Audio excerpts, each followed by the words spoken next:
Hola, witches! Hello, my friends. And welcome back to another episode of Not Every Witch podcast. I don't know. Me not editing these right now allows me, I don't know, I'm just silly. Anyways.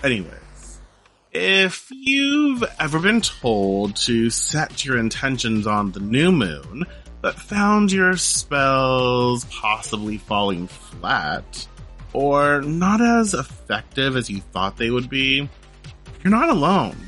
And you've probably been working in the dark, literally.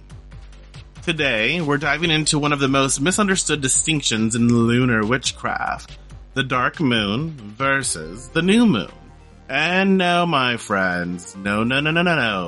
They're not the same damn thing.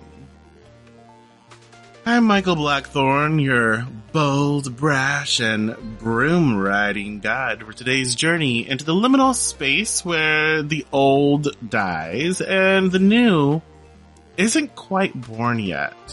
I'll walk you through the astrological and magical significance for each phase, why timing matters, and how working in alignment with these lunar moments can transform your craft from hit or miss to witch who doesn't miss. So grab your tea, coffee, or cosmic caffeine. We're about to clear the lunar fog and get real about some moon magic, bitches. Like, come on, let's do this. Honestly, though, really, this is going to be fun. And I feel like I always have to put a disclaimer out, and I really shouldn't, but like, people take everything I say so seriously. I could only speak from my experience, and my knowledge and my training, all of that is simply where it is, when it is, and wherever I'm at, you know? So as I grow, as I learn more, as I filter different things, my opinions may change, my practice may change. And so nothing is ever truly set in stone. So don't like listen to this podcast and think like, oh, it's so specific or it has to be this way. Not necessarily. So just be aware of that as we navigate these conversations together. So let's just set the record straight.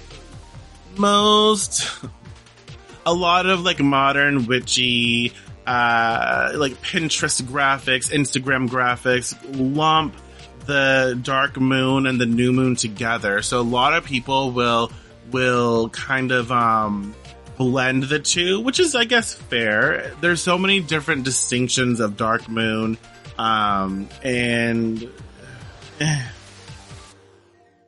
yeah, it's just annoying. It's annoying. So like, again, they'll lump the dark and the new moon together like a twin flame couple. Tragic, toxic, and kind of gross.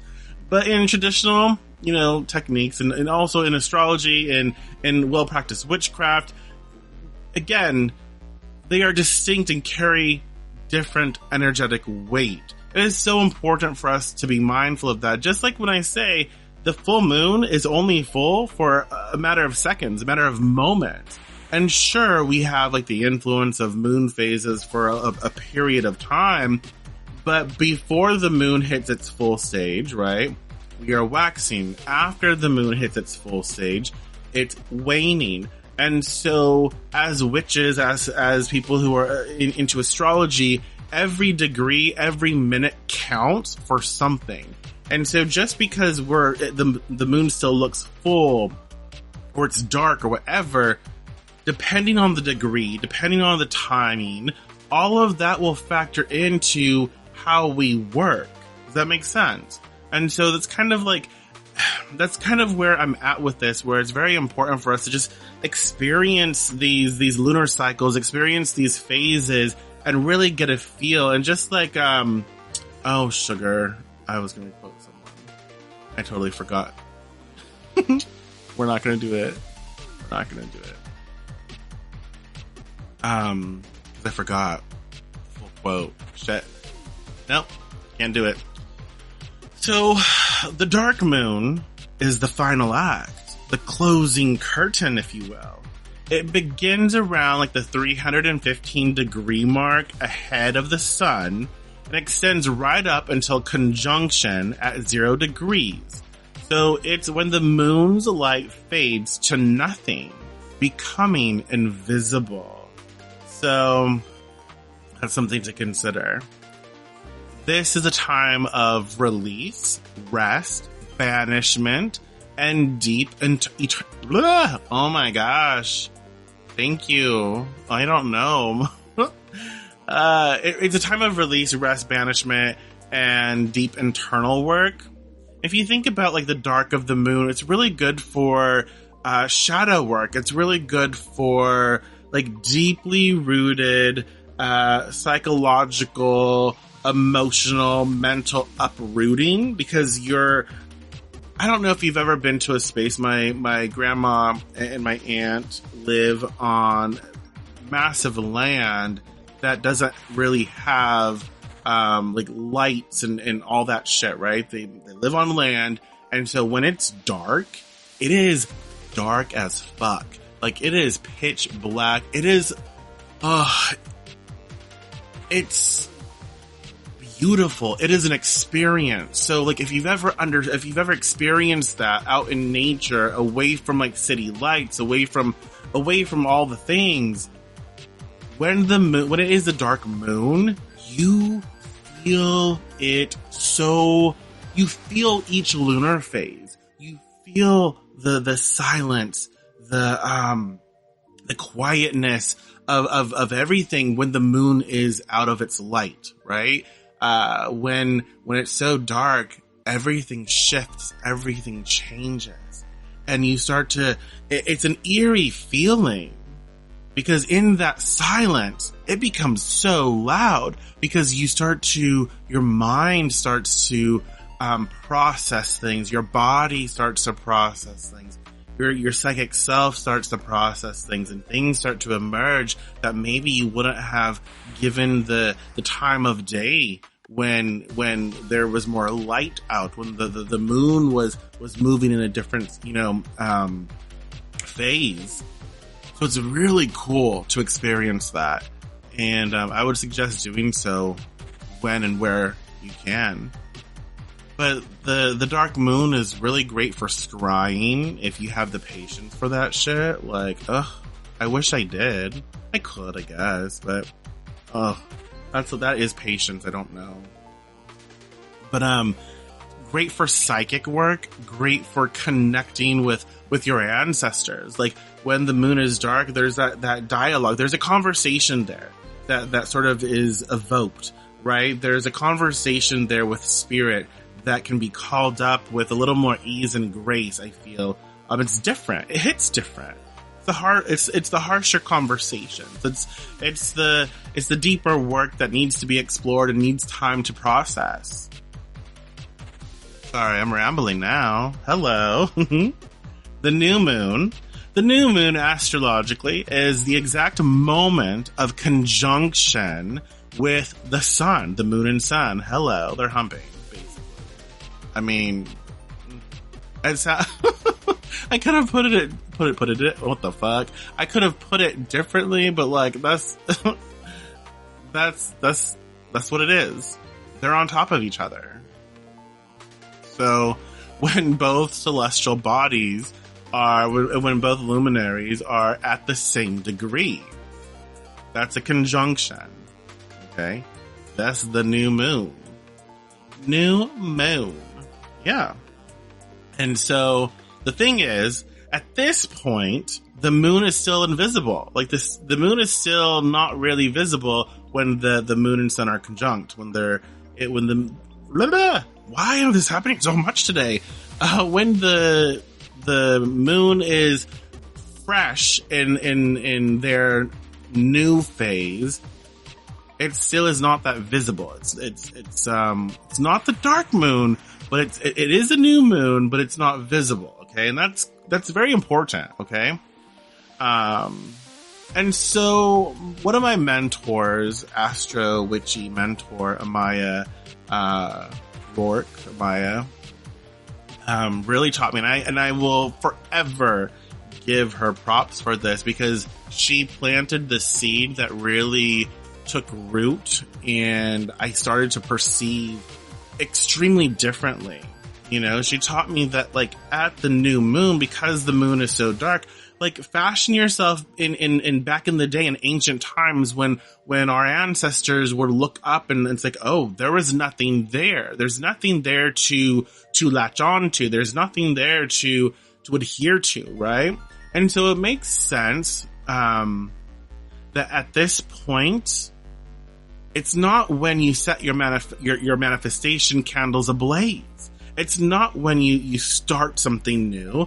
You wait until you can perceive and you see the first sliver of the moon light, right? Because then you have something to latch on to. So why does this matter for witches today? Because, bitch, it just does. Hello. Because your magic works, your witchcraft works best when it aligns with nature's rhythm. It's powerful. It has history, not just your mood board, right? So not just because the aesthetics are nice and because, like, oh, it's the new moon, so it's going to sound great when I say I'm casting new moon shit. And I'm not trying to be, I'm always trying to be funny because, hello, I'm entertaining. Thank you. But I'm not trying to be disrespectful or rude. It's just there. It's like, it's very important to pay attention to those cycles of the moon, pay attention to how it feels, pay attention to how it manifests. And so it does make sense that even though it's that culminating point of the new moon where, oh, I literally cannot see the light. I cannot see the moon being birthed. And so it makes sense to wait until I can see that sliver, the first sliver of the moon, to start to initiate something, to start to grow, right?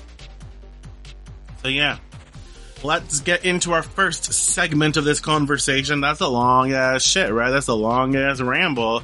And yeah, the first segment here is foundation and core concepts.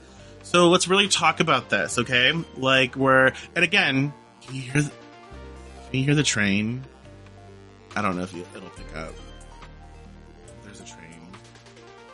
Anyways, so I want you to, like, take some time to ground and center, and I want you to envision, like, we're sitting around your altar with mugs of something hot or something cold, preferably cold for me because, like, it's hot as fuck here right now. I'm in Northern California and it's been warm. And I know it's going to get hotter. So yeah, something cool for me. But if you want something warm, do you? You know, obviously. But yeah. And just envision that the moon's about to vanish from the sky. The moon is about to go dark. What does that mean? How does it feel? We're just talking. It's just us hanging out. Just us girls, right? So let's start with the dark moon. This isn't just the night before the new moon. It's a whole fucking mood. It's also known as the balsamic phase. Okay. And no, not like the vinegar. Balsamic vinegar. Also, but, you know, idea. Charging your balsamic vinegar in the balsamic phase. Hello. Try it out. Though honestly, it does help break things down.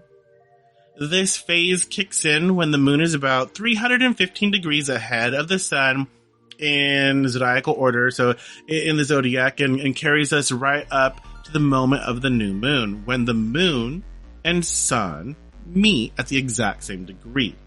So, and because of how the moon orbits, this balsamic phase usually spans those last 2 or 3 days of the lunar cycle. Okay? So it's usually like the last 2 to 3 days before the new moon, which I find is very interesting because, again, if you think about it, the moon will shift into a different, like, zodiac sign And let me look at my calendar. Sorry, I have to look, you guys. Let me move this. This is like the benefit of having like 100 different screens. I have notes here to keep me on track. I have my recording software here. I have my calendar here. So beneficial. But like, what? The new moon solar eclipse will happen on the 29th as of this recording. So as of this recording, I'm recording. It's March 26, 2025. Fuck, it's 3:33 p.m. Hello. We're blessed. 3:33. 3 is one of my favorite numbers. But 3:33 p.m. Pacific Standard Time. So yeah. I don't know what the fuck is wrong with me. But the 29th, March 29th, we'll have the new moon partial solar eclipse at 3:57 a.m. in Aries Pacific Standard Time. And so like before that, 2 to 3 days-ish, we have a dark moon, right? And so if we just go 3 days back, that's what today, the moon was in Aquarius, and at 12:31 p.m. PST, it ingressed into Pisces. So it moved into Pisces. And then tomorrow, the moon will be in Pisces. And then the 28th, the moon will ingress at 1:35 p.m. from Pisces into Aries. Okay? So that's really fast. Like, I think about all of that stuff when I practice, because I find it very important. Very important. Because then it allows us to really personalize and customize the potency of our craft. We can then realize, like, oh, if we're working with the dark moon and it's on the Piscean side, that gives us certain things to work with. If it's on the Aries side, it gives us certain things to work with. If it was on the Aquarian side, it gives us certain things to work with. If you're transitioning from Pisces to Aries, it gives us certain things to work with. All of it. It's a lot, I know, but like the more you do, the more you consider, the more you use it in practice, the better results you have. Anyways. So yeah. The balsamic phase usually spans those like last 2 to 3 days before the new moon cycle. Okay, the new moon starts. It's a sliver of time where the light is pretty much totally invisible and everything gets quiet. Not just late night scroll on your phone quiet. I mean soul deep, shadow lurking, ancestors whispering fucking quiet. Like it just does. It's really beautiful and eerie at the same time. So this is the time to stop doing and start unraveling. Have a fucking breakdown, bitch. Please. Seriously though, like this, it really is. It's a time, the dark moon is a really good time for us to stop, like, stop taking action, stop doing, stop focusing on go, and start unraveling the shit. Like, start just processing. Now, I love thinking of this phase like the like the rot stage in composting. Gross, maybe. I mean, maybe. But necessary, honey? Yes. Necessary. This is when the old breaks down to nourish the new. Because compost is like delicious. Like, don't eat it. Gross, disgusting. Your plants eat it. Your plants, right? Your garden, your soil, the earth, right? Good for the earth. So this is when the old breaks down to nourish the new. And let's be honest here. Let's be real. Some things need to die off before anything worth growing can thrive. Can we sit with that for a second? Like, it's a lot. It's a lot. It is. Because it's very, very deep. It's very, very, very, very personal. It can be hurtful. It puts us in a lot of weird places that might not be comfortable, but sometimes death is necessary to lay to rest certain chapters in life, certain experiences in life, certain things that can no longer like move forward, right? And so we have to say goodbye. We have to mourn. We have to let those things die so that new things can be reborn. And I think that we can all, I think that's a universal thing that we can all understand on some level, whether we want to admit or not. That's different. That's fine. We are where we are in our own space. That's absolutely fine. Yeah. Remember, some things need to die before anything worth growing can thrive. What does that mean for you right now? I mean, if it's just us having a conversation, what does that mean for you? How does that feel to you? Break it down, you know?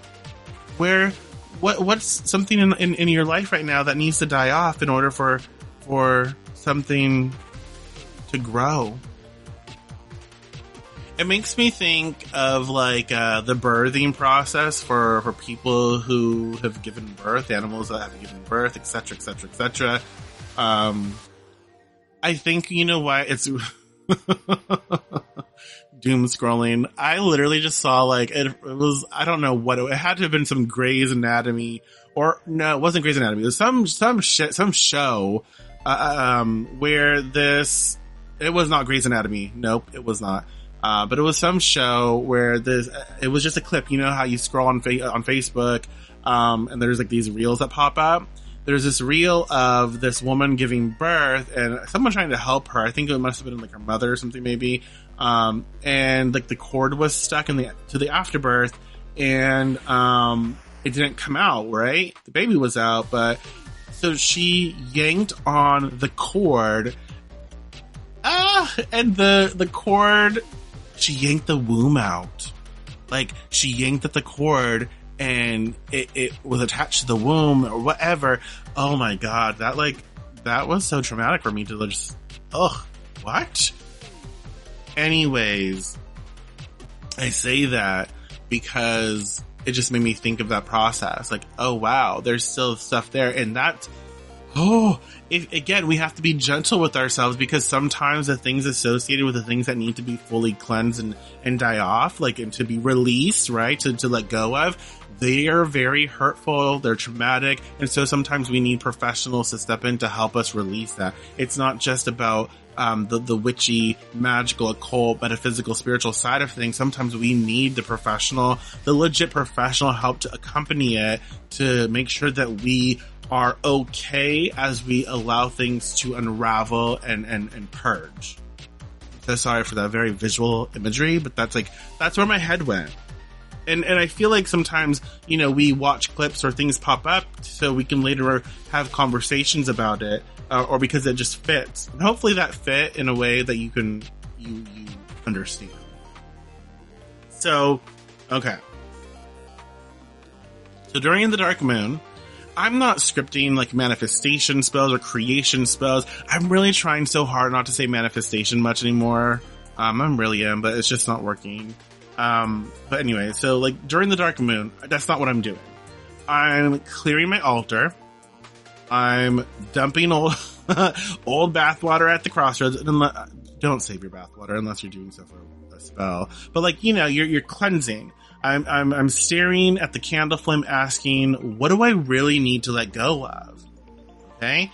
So it's not necessarily active work that I'm doing. Like, I'm not bringing in new things. I'm purging, because this time is ideal for cutting spiritual cords that have overstayed their welcome. Speaking of cords, this time is actually really good for baneful work.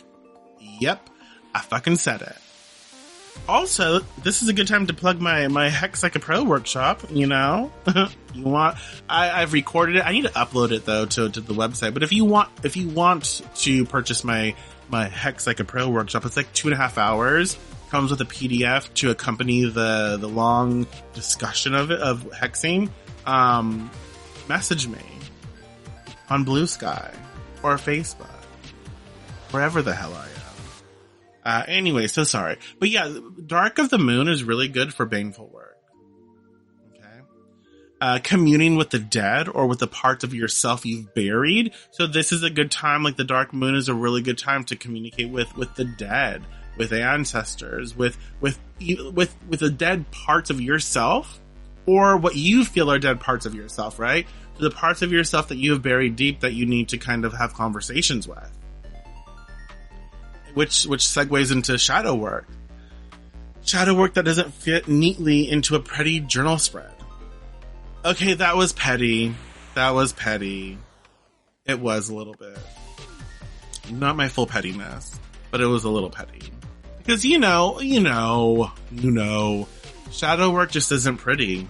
And we can pretty it up, we can guessy it up if we want, and nice, journal spreads or tarot spreads, and that's fine. I'm not shitting on that stuff, but it's messy. Shadow work is messy.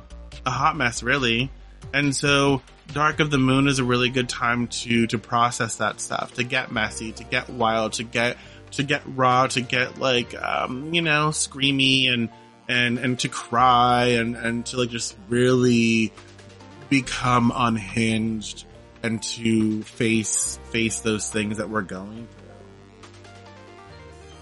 It's also a good time for grieving, to rest, to surrender. Yeah? It's intense. But this is where we clean house.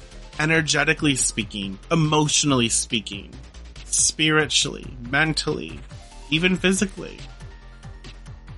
And listen, we all know witches don't flinch. Witches should not flinch from the dark. We work in it. Like, bitch, please. If you, we're gonna, that's a whole different conversation, but let me just tell you, I speak to witches, and I speak to train, I speak to help, I speak to be of service. Like, a lot of people lately are like, you know what, this applies to everyone. And I'm like, I'm not talking to fucking everyone, bitch. I'm talking to witches. That's my mission here. Like, my mission legit is here to communicate with other witches, and I really have a passion to train in different ways, by speaking, by having conversations, by showing that things are possible, by expressing that, you know what, you can talk about this, we can have a healthy conversation about things, we do not have to shy away from the harder topics. And so, we should not flinch from the fucking dark. And there are many out there right now who are parading around. And yes, this is my opinion. Whether it's valid or not, I don't know. It's just my opinion. And so if you don't like it, that's fine. Like, it really is fine. But there are so many people out there parading as witches who are really simply only talking about love and light, law of attraction, starseed bullshit. And I say bullshit because it's like they're not necessarily focused on witchcraft. They're, stay at home individuals who have a very specific type of partner, looks a very specific type of way, paying for them to have a hobby, and they come from a very, very privileged background, and they minimize the marginalized. They minimize the people who live this on a daily because this is who they are, right? And maybe I sound like a cunt. That's accurate, I am. But that's also like, I'm so sorry for this ramble. I'm not sorry for the ramble, but I need to stay on track. But we all know, again, witches should not flinch from the dark. We thrive in it. We work in it. Okay? Not really. I'll probably, if you want to talk about this later on, hit me up. Let's talk about it, bitch. Join our Discord, Not Every Witch. Hello. Find me on Blue Sky. Let's talk. Let's have a conversation. Start it, okay? I may be a bitch, but I'm not that bitch. I can talk, right? I can talk with you. We can talk. Okay. No. That's the dark moon. So now let's shift over to the new moon. The new moon is when the moon and sun meet up at the same degree. Humpity humpity hump hump hump. Exact conjunction. And boom, bitch. It's astrologically considered the start of the lunar cycle. Got it? But here's the kicker. That was a very Oprah of me. Oh my God. You're welcome. Here's the kicker. The moon is still invisible. Truly. Like at the new moon, the moon is still not really visible. It's not there. There's no light bouncing off them yet. I'm trying hard. Again, I'll fuck up and I'll falter, but I'm really trying hard to refer to the moon as them, like they, them. But sometimes I'll say her, she, her. But like the moon is so much more because again, there are lunar deities who are masculine, who are male, and again, that's just our own interpretation of that, right? The moon is he, him, she, them, her, all and nothing, all of it, like everything, right? So it's really fascinating that a lot of people, and I understand a lot of people want to say the moon as her, she, but like, I understand why we do it. We're trained to do it, but I also feel like we should also hold space for learn to express more, right? Does that make sense? Not because the moon isn't her, but the moon is also more. And I think when we start to have a conversation about like the moon being other, the moon being them, we realize the nuance, the complexity of the moon. It's beautiful. It's so beautiful. I don't know. I'm so sorry. I'm like, what the fuck is he even saying? I don't know. But moon is still invisible when they hit their new moon conjunction, right? You can't see them. You can't see them in the sky. This is where so many well-meaning witches get tripped up. Hello. We're told set your intentions on the new moon. And okay, there's some logic in that. But if you're casting spells at the new moon expecting instant growth, it's like planting a seed in dry dirt during an eclipse. There's no light, no visibility, no push. So the new moon is actually more of a pause. Think of it like that quiet, suspended moment between your exhale and inhale. You're not holding your breath, you're in transition. This moment is sacred, still private. A whisper between you and the gods before anything gets loud. Witches who work closely with lunar cycles, especially those of us who lean into like astrology, traditional timing, often wait to work our needs, our desires, our intention witchcraft until we see that first sliver of light.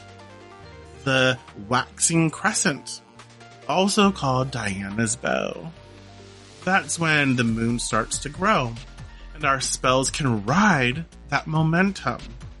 So, here's someone who's ever lit a candle at the new moon and felt off, like the magic didn't quite stick. You're not broken. You're just early. Wait for the light. That's when it's go time. And for those of you who are like, who the fuck cares? That's fine. That's your whatever. But let me give you a challenge. Try it out. Like, there's nothing wrong with new moon work, but like, try it out. Incorporate, like, you know what? Let me think about this new moon. Let me do things maybe to reflect upon what I want to grow when the new moon hits. Let me really use this time as a preparation time. But when I see that first sliver, I'll be ready to cast. And then when you see the first sliver of that new moon, cast your work and see if you notice any differences, if you notice how you feel differently, if you pick up anything differently, if things maybe worked a little better. Again, you have to kind of do this over time. It can't just be one and done. You need to pay attention to this over a lengthy period of time to build up your sort of database. Okay. So. Where am I? Sorry, I'm like looking at my notes. So I covered that. Okay. So, if you're someone, again, nope, we did that. See, I have my notes here. But yeah, I would definitely urge you to pay attention to the flow of the lunar cycle and try to break it down, you know? And again, it goes back to the full moon is the full moon on a very specific day. It's not the same, like, on either side of it. It's not 3 days before, it's not 3 days after, it's not the day before, it's not the day after. All of those are different. Sure, like, if you look at an astrological sort of calendar, you will notice, like, even the before, no. So, like, before, it will be the first quarter phase, then you have, like, the full moon, and then you have, like, 1, 2, 3, 4, 5, 6, 7, 8, 9, about 9 or so days of the full moon phase. But it's not really a full moon. Oh my god, I'm so sorry. I had a cough, and I wasn't going to do that on audio. So like I was saying, like if you look at a astro calendar, you'll have like the how long a phase lasts. So like the day of the full moon, specific time, specific day, before it's waxing, after it's waning. So even though there's several days where it says, oh, we're in a full moon phase, it's still like the moon is full. It looks full. It's very powerful, but we're on the side of it where it's starting to wane. So you have to kind of, like, for me, I think of it, okay, this is the full moon, right? So we take into consideration the fullness of this moon, but because it's on the other side of it, it's starting to wane. We blend the two. And that's kind of the same thing that I think that we should all start paying attention to in regards to the entire lunar cycle. So when we're talking new moon, we pay attention to, okay, here's the new moon. It's still dark. And so let me process that. What does it mean for this new moon to be dark? And then as it grows, as it starts to get light, we see that first sliver of moon.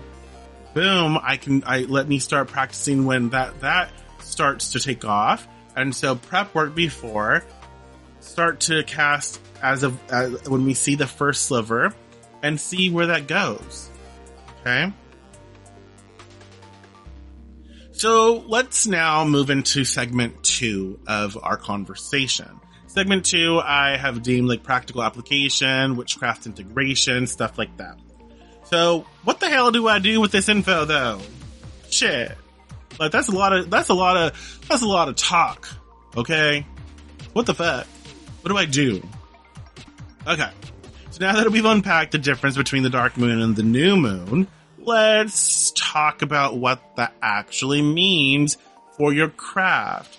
Not in theory, but in like spell jars, incense smoke, and moonlit muttering to yourself on the floor of realness. Because here's the thing, my friends. Witches didn't just pull this stuff out of thin air. The way we work with the moon, it's ancestral memory. It's bloodline wisdom. And even if your ancestors didn't call themselves witches, they damn well watched the sky and moved with its rhythm.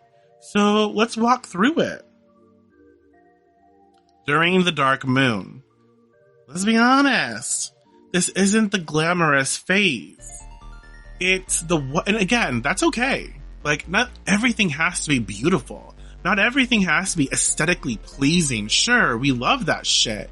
But like, there's beauty in the most profane.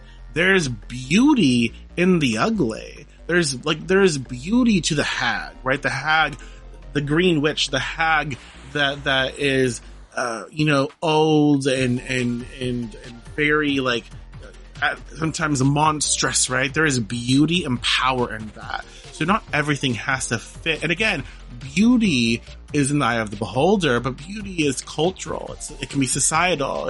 There's so many things that factor in what each and every one of us finds beautiful. So the dark moon, it's not that glamorous phase. It's the one where everything feels a little heavier. Sleep gets weird. You're irritated or sad for no reason. You feel like you're in limbo. That's not failure. That's the whole point. This is when the moon disappears from the sky. Our ancestors would have looked up and seen nothing but darkness, and real darkness. Like, I don't feel like a lot of us can imagine the darkness that they would feel, because again, we're so accustomed to like street lights, city lights, all of these things, planes, all of these things like lighting up that we take for granted. So they would have had complete darkness, right? And it's so different. So different. So yeah, no light to guide their path. That does something to a person. It really does. You start to rely on your other senses. You listen differently. You notice what's whispering underneath the noise. So, what do we do with that? We purge. We cleanse. We end things. This is the time to banish a habit that's holding you hostage. Uncross yourself from drama or energy that's tangled around your spirit. Cut cords for real. For real. Not just light a white candle and hope it goes away. Hey.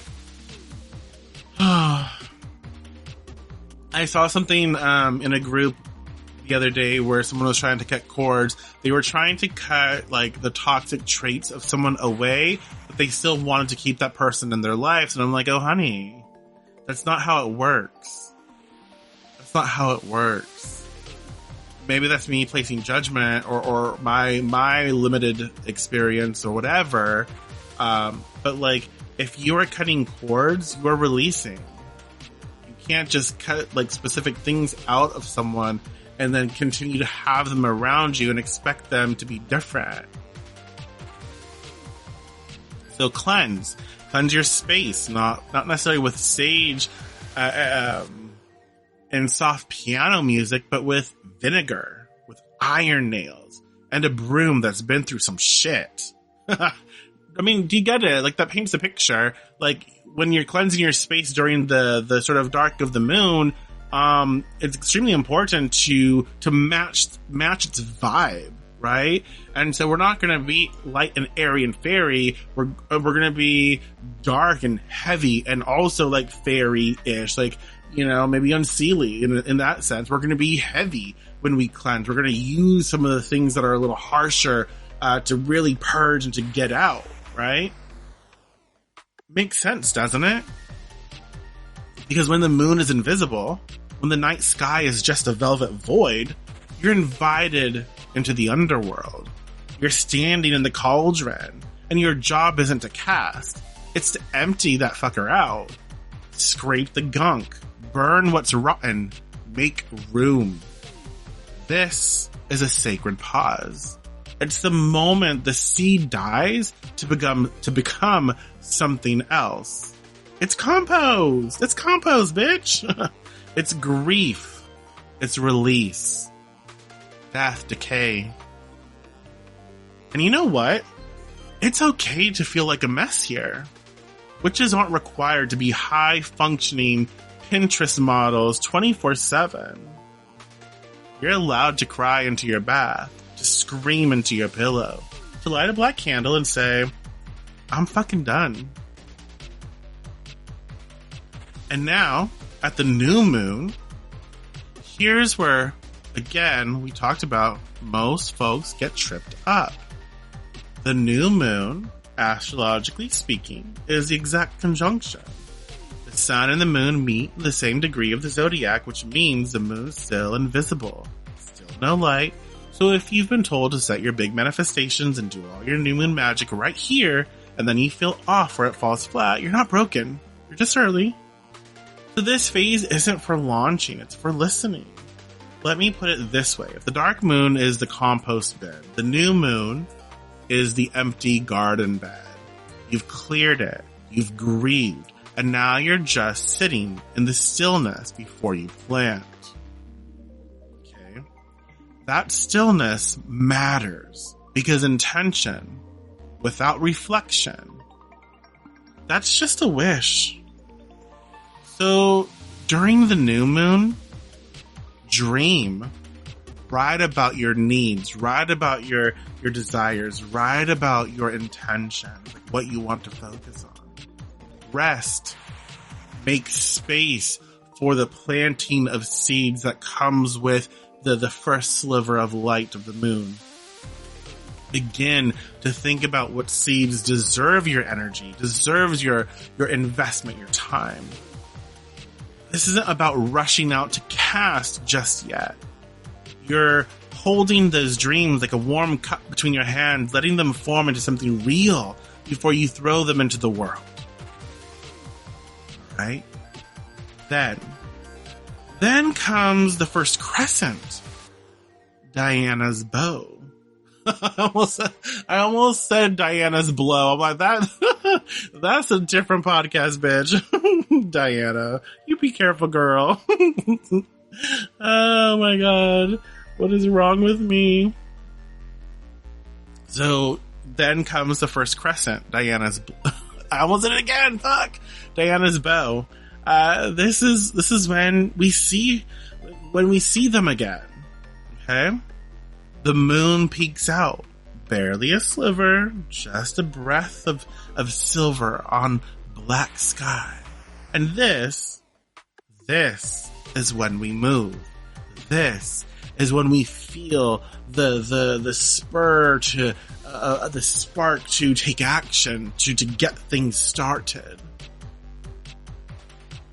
So I feel like a lot of times, if we think about how our ancestors may have processed, they may have waited for the first visible crescent to mark the beginning of the actual month, or the actual the beginning, the newness of let's process, let's plant, let's take action here, because now we can see there was some light guiding us, right? There was a light to be able to see what's going on. Again, because humans, especially witches, are visual creatures. It helps to paint that picture. We work with signs, omens, and patterns. So when the moon shows themselves, that's the signal. That's the green light. This is when you cast your spell, to plant your herbs, dress your candle, and whisper to your puppet. Pour honey on your petition and tuck it under the waxing light. The first crescent is invitation. It's motion. The wheel starts turning again. And now your spell, it has light to grow with. So let's wrap this up with a little truth bomb. If you've ever felt out of sync with your spell work, it might not be your technique. It often can be your timing. Okay? I find this a lot. Because I feel like a lot of people have their technique down, even when they're learning. But when we reverse engineer things, when we break it down, a lot of it is timing. You cast during this phase. This was happening during this phase. You were asking for growth, but you were casting in a waning phase. You were asking for motivation, but you were casting during a time where it's actually asking you to reflect and not really motivated to do anything. So there's a lot of things. It very well could be your timing. We don't just throw magic at the wall and hope it sticks. Please don't do that. A lot of witches do that. Don't be that fucking witch. Be a better witch. And again, I am judging, I guess, but I'm not trying to judge at the same time. People do what they do. But if you're here listening, conversing with me, I just want you to be a better witch for yourself, not for me. Like, fuck me, whatever. Like, not for me, but for yourself. I want you to succeed. I want you to have results. I want those results to be amazing. And so, don't just throw your witchcraft at the wall and hope it sticks. Work with the current.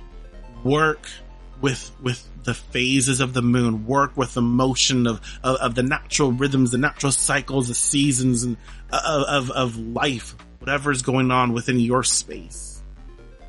That's the difference between a casual moon lover and a witch who commands cycles. Be that witch. Next time someone tells you, new moon's a time to manifest, pause, look up, and ask yourself, can I see that bitch yet? Can I see the moon yet? If the answer is no, then maybe you're still in the dark.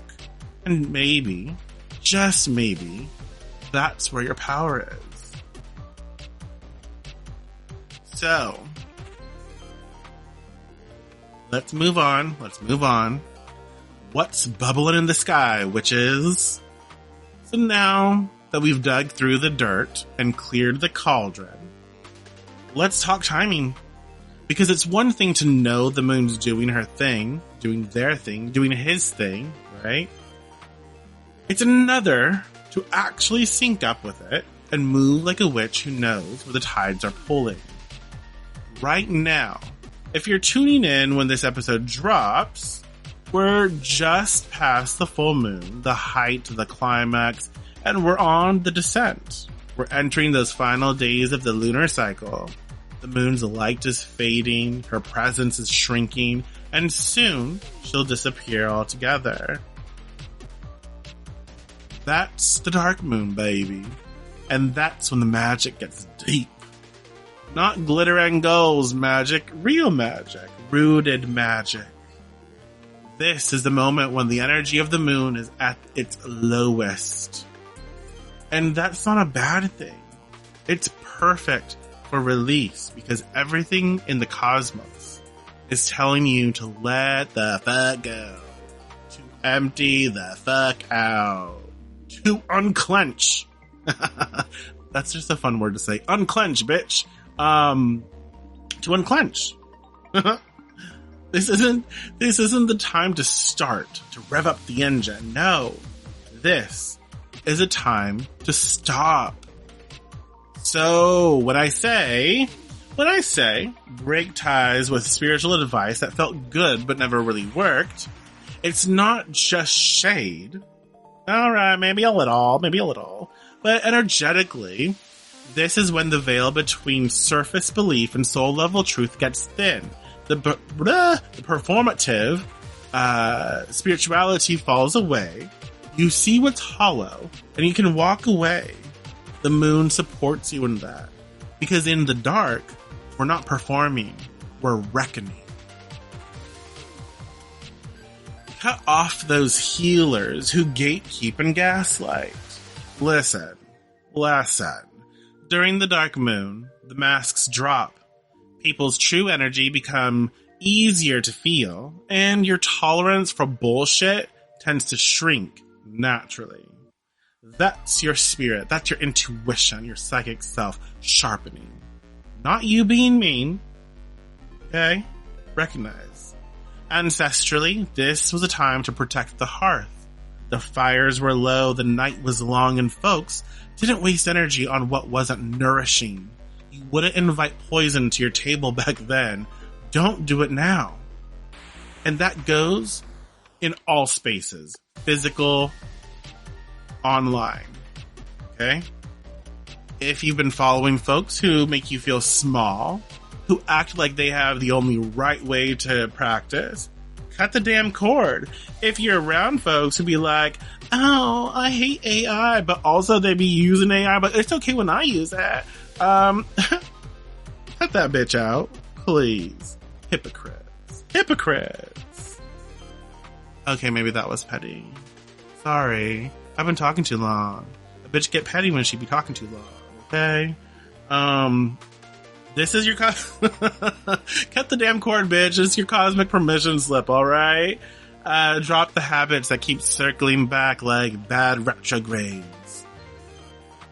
You know the ones I mean. You know. The self-sabotage, the procrastination, the ritual avoidance, the overthinking. These are cycles, and during the dark moon, all cycles are up for review. Why now? Because the energy is inward, reflective, it's feedback mode. The moon is not pulling on you to act. They're pulling you to notice, and from there, to choose something different. When you're not being pulled in every direction by light, you're free to redirect yourself.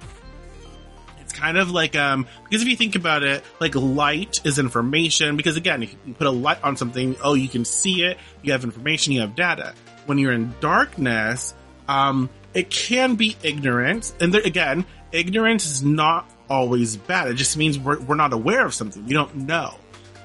It's willful ignorance that is the problem. So when it's dark, other senses have to take over to help us paint a picture. Just think of it that way. Clean your altar, okay? During the dark of the moon. Clean your altar, not just dust it. Burn the petitions. Empty the bowls. Here's the practical magic. The moon disappearing from the sky marks an energetic death. It's the end of a cycle. If you're still holding on to the spell jars from 6 moons ago, or petitions that never sparked, or fucking moldy moon water, oh my god. It's time. Get rid of that shit. Your altar reflects your inner state. If it's cluttered with undone intentions and stale fucking energy, it's telling the gods, I don't finish what I start. Hello. Not cute. That's not cute, my friends. At all.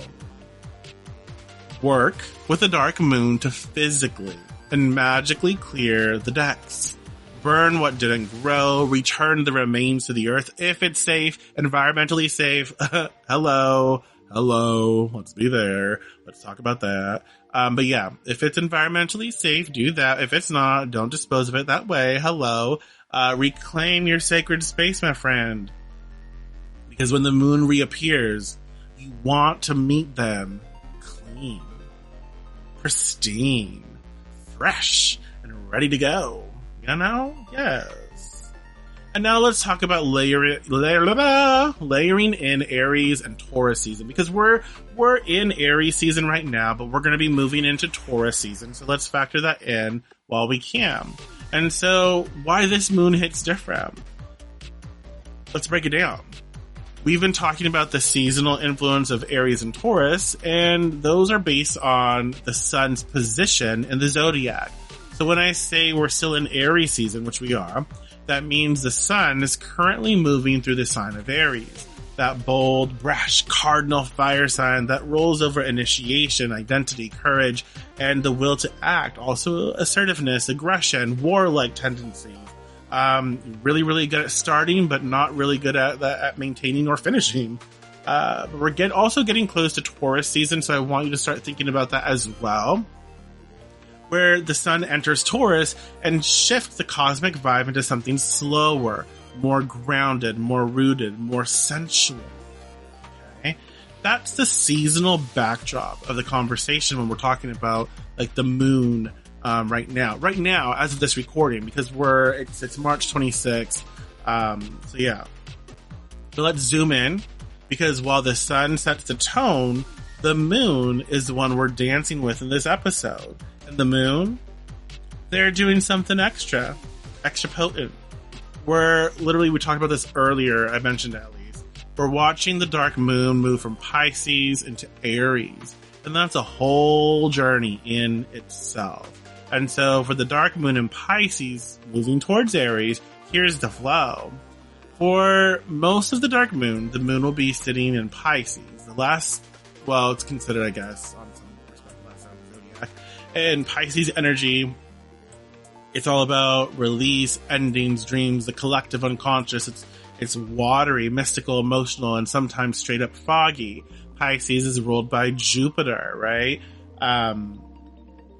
Jupiter is also like considered the greater benefic, and it brings really great blessings. Pisces is just interesting. So that means this dark moon starts on a note of deep internal unraveling, ancestral grief, emotional purging, letting go of illusion, surrendering to what cannot be controlled. This is that I cried in the bath and Palo Santo de Mir energy and spiritual death vibes. Pisces finishes, is said to finish the zodiac wheel. So it's the phase of returning to source, to dissolve everything that doesn't belong in the new cycle. It's very fascinating when you think of the wheel of the zodiac and you think Pisces, right? And so Pisces, like, ooh, it's kind of where we go to die on some level. If you, sort of, I'm sorry, I'm thinking too much right now. Anyways, and then we enter Aries again. So Aries starts to enter the life, right? Enter into this world. And so we think of that. So there's like a death and a rebirth. I like that for Pisces. Like this sort of death, coming to this phase where we're building up this momentum and we realize we're at this end stage. And it reminds me of, how when people are on their deathbed and they tend to get this burst of energy before they go, it feels very much like that. Yes. But then boom, right? The moon moves into Aries right before it becomes new. So the moon is birthed again. And so that action-oriented energy is like, ooh, fire. That's a radical shift. It's like going from sobbing in candlelight to shouting, I'm not doing this shit anymore, and grabbing your sword and going out there. And it makes perfect astrological sense because Aries, again, initiates, is cardinal. It's cardinal of fire. It begins, it's kind of like, we can look at it from different angles of astrology, but it begins the wheel again in a way. And it says, enough of endings. Let's start something, and let's start it loud as fuck. It's kind of like when a child is born, shoots out, it doesn't really shoot out the womb, but like, shoots out the womb, and then, it's a little spanky from the doctor, and then the bitch is crying, little demon is crying. Screaming. Very much that, So, when the moon enters Aries during the final hours of the dark moon, there's this building pressure. You can feel the new cycle coming. You're not quite there yet, but your body knows, your spirit knows. You might feel restless, agitated, like you're done being done. That's Aries coming online. And then we hit the new moon in Aries. Then we get the new moon, right? In Aries, the exact moment when the moon and sun meet, yes, at the same degree in Aries. This is a restart. Not just any restart, but one fueled by fire, independence, personal power, drive, direction. Remember what we said earlier. The moon is still invisible during this phase, so you're not casting yet. You're feeling into what's next. You're setting the intention internally, privately, deliberately. Aries wants to leap before looking, but the new moon invites pause just for a beat. Let yourself feel that Aries fire rise, but don't act on it until you see the first crescent. Once that waxing light shows itself, Diana's bow, hello bitch, that's when you light the candle. That's when you push the spell out. That's when you say yes to the action, because now the light is moving with you. And if we want to talk a little bit about the future transitioning into Taurus season, we can consider that. And just when that Aries fire gets you revved up, we can start talking about the sun shifting into Taurus. Again, this is going to take some time, but I say it now because I want you to think about it. When we talk the shift into Taurus, now we're bringing all of that bold new momentum into the body, into the earth, into something that can actually last. Taurus takes Aries' spark and says, okay, but how do we sustain it? How do we nurture it? What's worth building? This is the beauty of timing, my friends. So we have the dark moon in Pisces asking you to let go of everything you're carrying that isn't you. The dark moon in Aries says, okay, but who are you really then?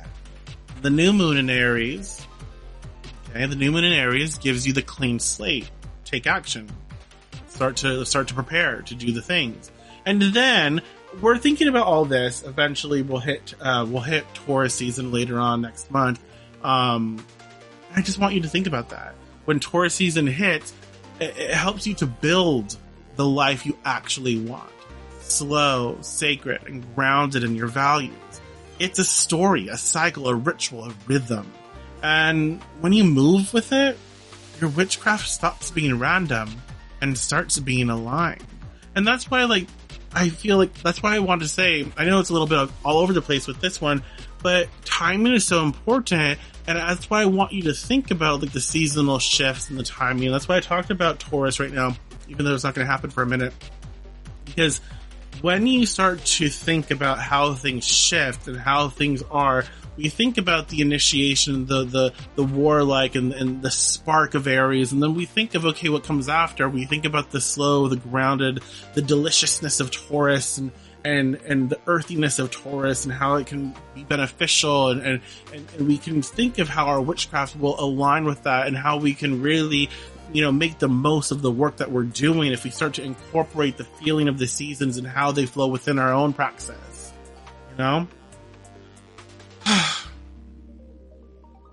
Right. So I'm sorry, my friends, but I just don't have questions for Rosemary. Please send them my way if you have any questions that you'd like Rosemary to answer. I don't have one, so I'm not going to have a Rosemary segment this time around either. I'm just trying to get my bearings and I'm just trying to, build a little bit of momentum with recording these podcasts again. So thank you for your patience. I do appreciate you. But yeah, let's just take a breath together. Whew. My voice is shot for the moment. We've walked through shadows, composted what needed to go, and sat in silence of the dark. We felt the shift from Pisces grief to Aries fire. We've honored the stillness of the new moon, and we've started dreaming into what's coming next with Taurus's slow, steady hands. So here's your takeaway. The dark moon. The dark moon is where we empty ourselves consciously, completely, without shame. The new moon is the moment we listen, not leap. First crescent is when we act, aligned, ready, and radiant. Aries season helps us to cut the cords and light the flame. Taurus season will help to root that flame into something real. So this isn't just a cycle, it's rhythm, a pulse, a praxis. And now, okay, you know how to move with it. So the next time the moon disappears, you'll know exactly what to do. And more importantly, why? Why the fuck you're doing it? If you're feeling the shift already, tell me about it. I want to hear your dark moon rituals, your new moon reflections, the habits you're burning, and the intentions you're holding. I'm nosy as fuck, bitch. I am so nosy. Tell me all the things. Tell me all the things. Yeah, and here's your call to action, okay? Here's what I want you to do. Head to the Discord, Not Every Witch Discord, and share your process okay? Tell us the things. Leave a review of this episode if it cracked something open for you, if it entertains you. Let me know your thoughts. Follow me on Blue Sky, okay? Follow me on Blue Sky. I talk a lot there. And don't forget, my friends, to subscribe so you don't miss what's coming next. I've got more cosmic truth, magical realism, and witchcraft without the fucking fluff. Maybe some fluff, okay? Maybe some fluff. Yes, breathing, just breathing. And I'm going to leave you with this. The moon may vanish, but the witchcraft doesn't. Sometimes the power is in the pause. Sometimes the most radical spell you can cast is a sacred, unapologetic release. So until next time, witches, keep learning, stay powerful, and honor your craft in your own way. Thank you so much. I'll talk to you hopefully next week. Okay, bye.